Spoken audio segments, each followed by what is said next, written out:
Hello আমার ছোট্ট বন্ধুরা, তোমাদের ড্রয়িং ক্লাস রিমিস ড্রয়িং ওয়ার্ল্ডে তোমাদের সকলকে অনেক অনেক স্বাগত।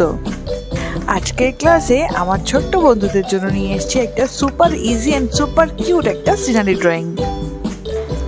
সেই সিনারি ড্রয়িংটার একটা ঝলক তোমাদের অ্যাজ ইউজুয়াল প্রথমেই দেখিয়ে দিলাম। তাহলে চলো এবার ড্রয়িং শুরু করি। এই ছবিটার মধ্যে সব থেকে বড় যে জিনিসটা আছে, বড় যে সাবজেক্ট আছে, সেটা হচ্ছে একটা নৌকা। সেই নৌকাটাই প্রথমে আমরা চলো করে ফেলি। তার জন্যে প্রথমে উল্টো ত্রিভুজ এঁকেছি একটা, যেটা কিনা আমাদের নৌকার পাল।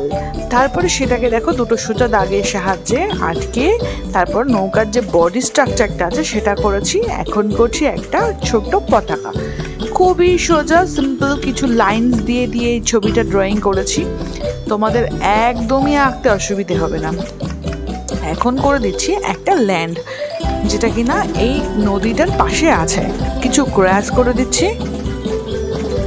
তোমরা তো জানোই অ্যাজ ইউজুয়াল আমি তোমাদের জন্য সব থেকে ইজিয়েস্ট ড্রয়িংগুলো নিয়ে আসি, যাতে তোমাদের আঁকতে এবং শিখতে কোনোই অসুবিধে না হয়।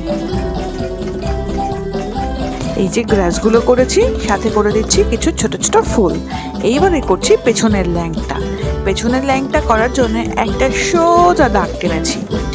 এবার করে দিচ্ছি আর একটা সোজা দাগ, যেটা কিনা ওই ল্যাংটাকে ডিভাইড করছে। তোমরা চাইলে এটাকে স্কেল দিয়ে আঁকতেই পারো, কিন্তু আমি স্কেল ব্যবহার করা খুব একটা পছন্দ করি না, যার কারণে আমি হাত দিয়েই টেনেছি। ও আরও একটা কথা, আমি তোমাদের বোঝার সুবিধার জন্য এখানে স্কেচ পেন দিয়ে ছবিটা ড্রয়িং করেছি, কিন্তু তোমরা কিন্তু অবশ্যই পেন্সিল দিয়ে ড্রয়িং করবে, কারণ পেন্সিল দিয়ে ড্রয়িং করলে সেটা কারেকশন করার জায়গা থাকে। পেন দিয়ে করলে পরে ভুল হলেও সেটা আর ঠিক করা যাবে না। দেখো করে দিচ্ছি অল্প দু একটা তাল গাছ। এবার করব দূরের পরিবেশ। যদি তোমাদের এই চ্যানেলের ড্রয়িং ভিডিওগুলো ভালো লেগে থাকে তাহলে অবশ্যই সাবস্ক্রাইব করে আমার পাশে থেকো। আর কেমন লাগছে এগুলো তোমাদের আসলে হেল্পফুল হচ্ছে কিনা কমেন্ট করে অবশ্যই কিন্তু জানিও। যদি তোমাদের অন্য কোনো টপিকের ড্রয়িং ভিডিও দরকার হয় তাহলেও কমেন্ট করো, আমি সেটা তোমাদের দেওয়ার চেষ্টা করব। দেখো করে ফেললাম দু একটা গাছ, আর করলাম একটা সূর্য, কয়েকটা পাখি। ব্যাস আমাদের ড্রয়িং পুরো কমপ্লিট। তাহলে চলো এবার রং করি।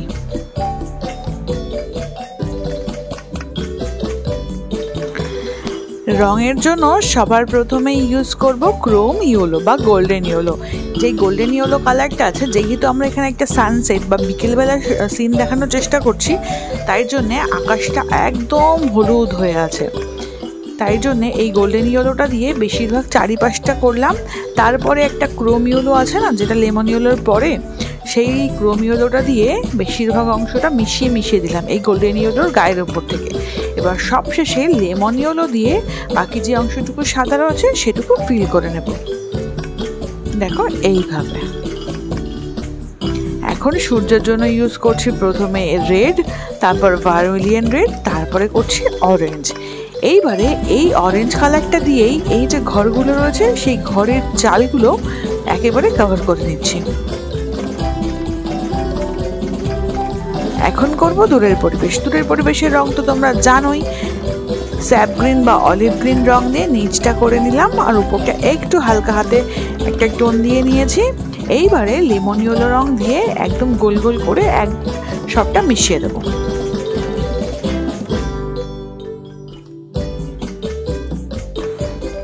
ব্যাস হয়ে গেছে। এইবার এই যে লেমন ইয়েলো রংটা ছিল সেটা দিয়েই ওই যে দূরের একটু ল্যান্ড রয়েছে সেই ল্যান্ডের উপরের অংশটা একটু করে নিলাম। তারপরে করছি হালকা সবুজ, তারপরে করব মিডিয়াম গ্রিন অথবা ডার্ক গ্রিন, তোমরা যেটা সুবিধে হয় করতে পারো। আমি এখানে মিডিয়াম গ্রিন রং ইউজ করছি। That's it. এইবারে করছি এই গাছ দুটোর রং।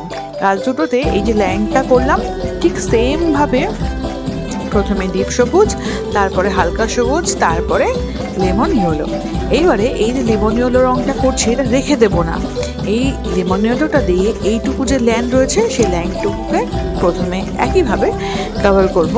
লেমন ইয়েলো, হালকা সবুজ, এবারে করব মিডিয়াম গ্রিন। ব্যাস কমপ্লিট।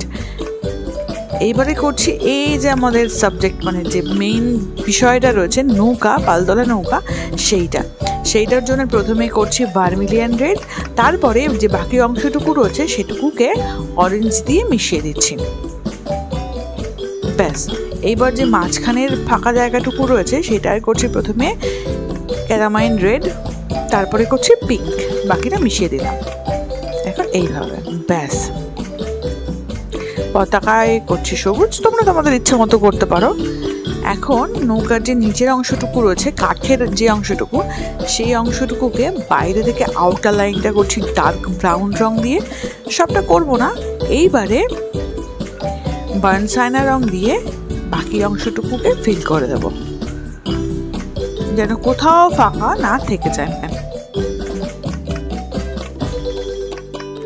That's it. বাকি যে কাঠের অংশগুলো সেটাও হয়ে গেল। এইবারে করছি জলের রং। এই জলের জন্য কোবাল্ট ব্লু রং দিয়ে ওই যে দূরের যে অংশটুকু রয়েছে, মানে ধার যে সাইডটা রয়েছে সেই সাইডটা আগে করে নিলাম, তারপরে স্কাই ব্লু কালারটা দিয়ে সমস্ত জায়গাটা কভার করব একদম ইভেনলি। দেখো এইভাবে সমস্ত জায়গা কভার করে নিচ্ছি।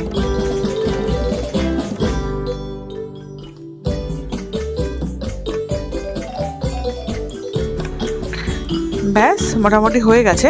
এইটাকে আমি একবার একটু হাত দিয়ে স্ম্যাশ করে নিয়েছিলাম, সেটা আর ক্লিপ নেওয়া হয়নি। এই যে আকাশি রংটা করেছি সেটাই একটু আঙ্গুলের মাথা দিয়ে ঘষে নিয়েছিলাম, তাই জন্য এরকম স্মুথ দেখাচ্ছে।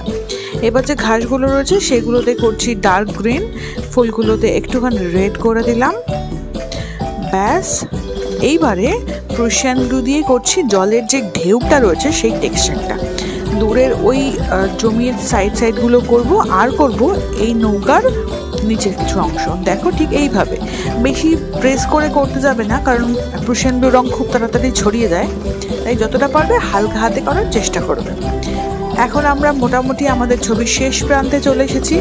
রয়েছে বাকি অল্প কিছু হাইলাইটস, যেটা কিনা আমরা গ্লাস মার্কিং পেন্সিলটা ইউজ করে করব। তোমরা চাইলে ব্ল্যাক কিছু দিয়ে করতে পারো, কিন্তু গ্লাস মার্কিং পেন্সিলটা দিয়ে করলে অনেক সুন্দর এবং সহজ হয়। দেখো হাইলাইট করেছি ওই দূরের যে ঘর বাড়িগুলো রয়েছে তার দরজা জানলা, আর কিছু অল্প অল্প জায়গা, গাছের গুড়ি, আর এখানে করছি এখন নৌকা, আর এই ঘাস যেগুলো রয়েছে সেগুলো অল্প অল্প। তাহলে আজকে আমাদের ছবি একেবারে কমপ্লিট। আজকে এই ক্লাসটা তোমাদের কেমন লাগলো অবশ্যই কমেন্ট করে আমায় জানিও। সবাই ভালো থাকবে, সুস্থ থাকবে। দেখা হবে আবারও একটা অন্য ক্লাসে, অন্য ছবি নিয়ে। টাটা।